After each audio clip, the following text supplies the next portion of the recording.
সকাল আমার প্রিয় বন্ধুরা, তোমরা সবাই কেমন আছো? আশা করি সবাই ভালো আছো, সুস্থ আছো।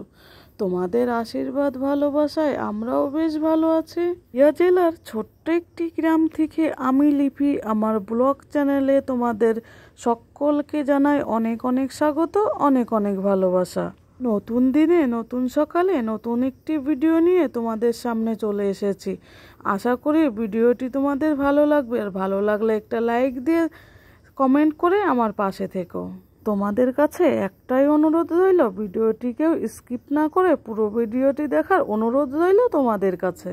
আজকে যখন ঘুম থেকে উঠি ওই ঘড়ির কাঁটায় সময় হয়েছে 5:30 মতো, আর এই 5:30 থেকেই আমি ব্লগটা শুরু করেছি তোমাদেরকে নিয়ে। তা প্রথমেই ঘুম থেকে উঠে দেখতেই পেলে উঠানটা ঝাড়ু দিয়ে নিয়েছি। উঠান ঝাড়ু দিয়ে পথের ধার লেপে যে কালকের রাতে খাওয়ার বাসনগুলো ছিল সেগুলো তো রাতে ধোয়া হয়নি, সেইগুলো ধুয়ে নিয়ে দেখো চলে এসেছি ঘর ঝাড়ু দিতে।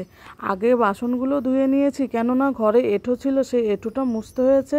তার জন্য এঁঠো মুছে বাসন দিয়ে তারপরে আমি ঘরটা ঝাড়ু দিতে চলে এসেছি। দেখো ঘরটা আমার ঝাড়ু দেওয়া হয়েও গেছে, বাইরে বেরিয়েও পড়েছি। এক বালতি জল দিয়ে এবার আমি সিঁড়িটা ধুয়ে দিচ্ছি। যেহেতু সকালবেলা দুয়ারে জল দিতে হয়, তার জন্য আজকে ভাবলাম জল ছিটাবো না, আজকে এক বালতি জল দিয়ে সিঁড়িটা ধুয়ে দিই। একটু ধুলোও হয়েছে, তাহলে জলটা দিয়ে ঝাড় দিয়ে দিলে তাহলে ধুলোটাও চলে যাবে। দেখো এখন ওই কাজগুলো হয়ে গেলে এদিকে তো গরমে গা আমার ঘেমে গেছে। এবার আমি ব্রাশটা করে নিচ্ছি, ব্রাশটা করে মুখটা ধুয়ে চলে যাব স্নানে। আজকে যেহেতু হাতে একটু সময় রয়েছে, কর্তামশাই একটু কাজে যাবে দেরিতে, ওই জন্য ভাবলাম যে ও চোখ মুখ ধুয়ে তার আমি স্নানটা সেরে আসি। ও গাও ঘেমে গেছে, গরমও লাগছে প্রচণ্ড, ওই জন্য দেখো স্নানে চলে গেছিলাম। স্নানও আমার হয়ে গেছে, বেরিয়েও পড়েছি। এবার এসে আমি বিছানাটাও গুছিয়ে নেব। আজকে জানো তো রান্নার আগেই আমি বিছানাটা গুছিয়ে নিয়েছি। প্রত্যেক দিন তো রান্নার পরে গোছাই, আজকে দেখলাম হাতে একটু সময়ও রয়েছে।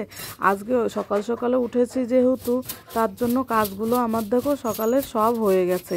2-1 দিন তো 6টার পরে উঠি, তার জন্য আমি সময় হয়ে ওঠে না, তা দেরি হয়ে যায় কাজ করতে। আজকে যেহেতু সকাল সকালে উঠেছি, আজকে আমার সব কাজই হয়ে গেছে। আজকে মনের ভিতরেও ভালো লাগছে যে সকাল সকালে উঠে আমার সব কাজ কমপ্লিট হয়ে গেছে। এদিকে দেখো জানালাটা খুলে জানালার ওই দিক দিয়ে একটু ঝাঁট দিয়ে নিচ্ছি। তারপরে দেখো মাথাটা আঁচড়িয়ে আমি সিঁদুর পরে নিচ্ছি। এইবার যাব আমি রান্নাঘরে রান্না করতে। আমি রান্না করেছিলাম সোয়াবিনের তরকারি আর কাঁচকলা ভাজা। যেহেতু আমাদের নিরামিষ চলছে, আমার বড়মা শাশুড়ি মারা গেছে, ওই জন্যে নিরামিষ খেতে হবে, তাই দেখো নিরামিষ রান্না করছি।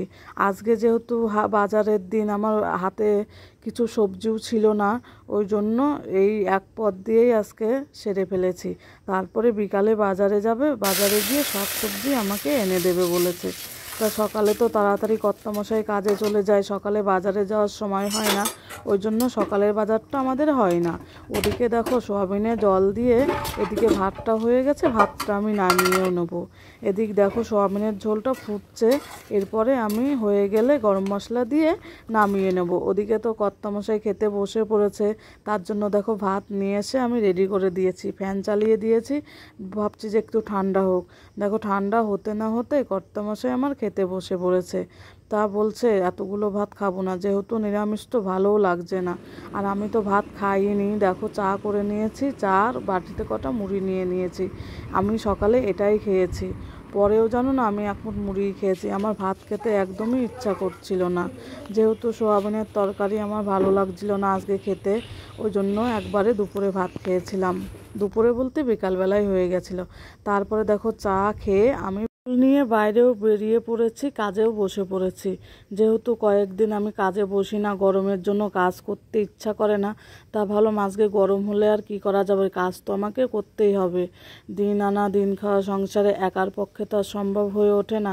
তা ভাবলাম যে বসে থাকলে হবে না, আমাকে কাজে বসতে হবে। তার জন্য দেখো সকাল সকালে আমি কাজে বসে পড়েছি, পান বসাতেও বসে পড়েছি। তা এই পান বসানো চলবে আমার দুপুর পর্যন্ত। তা পান বসানো হয়ে গেলে দেখো আমি এবার মালটা ঢেলে নেব। 4টে চটা আমি বসিয়েছি, বেশি বসাতে পারিনি গরমের জন্য। তা দেখো এখন মালটা ঢেলে নিচ্ছি। আর এখন যে আমার কতটা কষ্ট হচ্ছে তা বলে বোঝাতে পারবো না। এখন তো ফ্যানও চালাতে পারবো না, কিছু না। আমি তো ঘেমে একদম স্নান, তোমরা একটু বাদেই দেখতে পাবে যে আমি কেমন ঘেমে গেছিলাম। তা এটা যেহেতু আগুনের তাপটা লাগে তো ওই জন্য, আর ফ্যানও চালাতে পারি না, এই মাল ঢালার সময় ফ্যানটাও চলে না, তা আমাকে খুবই গরমে কষ্ট করতে হয়েছিল। ঝালতে বসেছি, ছেলে এসে বলছে মা খেতে দাও, পড়তে যাব। তা উঠে গিয়ে ছেলেকে ভাত দিয়েছি, ছেলে ভাত খেয়ে পড়তে চলে গেছে। আর আমিও উঠে মালটা ঝালা হয়ে গেলে ছাদে চলে যাব। ছাদে যেহেতু একটু হাওয়া হয়েছে, পাতা পড়েছে, সে পাতাগুলো ভাবছি যে ঝাড় দিয়ে দেবো, না হলে বৃষ্টি হলে ভিজে গেলে আবার ঝাড় দেওয়া যাবে না। তা ভাবলাম যে আজকেই ঝাড়টা দিয়ে নিই, কখন আবার বৃষ্টি নেমে পড়ে তা তো বলা যায় না। তা দেখো মালটা ঝেলেই আমি ছাদে চলে এসেছি।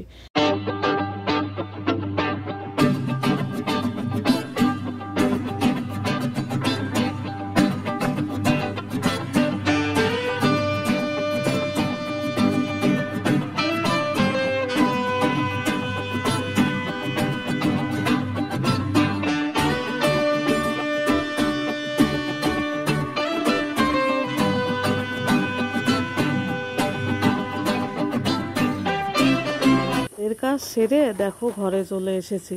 ঘরে এসে আমি একটু শোকেসের উপরে গুছিয়ে নিচ্ছি, যেহেতু সেই দিন সব কৌটো কৌটি থেকে সাজার জিনিস বের করেছিলাম, জামাই ষষ্ঠীতে গেছিলাম, সেই দিনকার সব কিছু আর গোছানো হয়নি, এলোমেলোই ছিল। তা ভাবছি এখন একটু গুছিয়ে নিই, একেবারে গরমে গরমে কাজ সেরে নিই, যেহেতু ঘেমেও গেছি।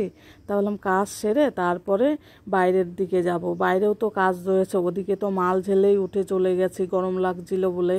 তা ওখানেও গোছাতে হবে, মালগুলো পড়ে রয়েছে।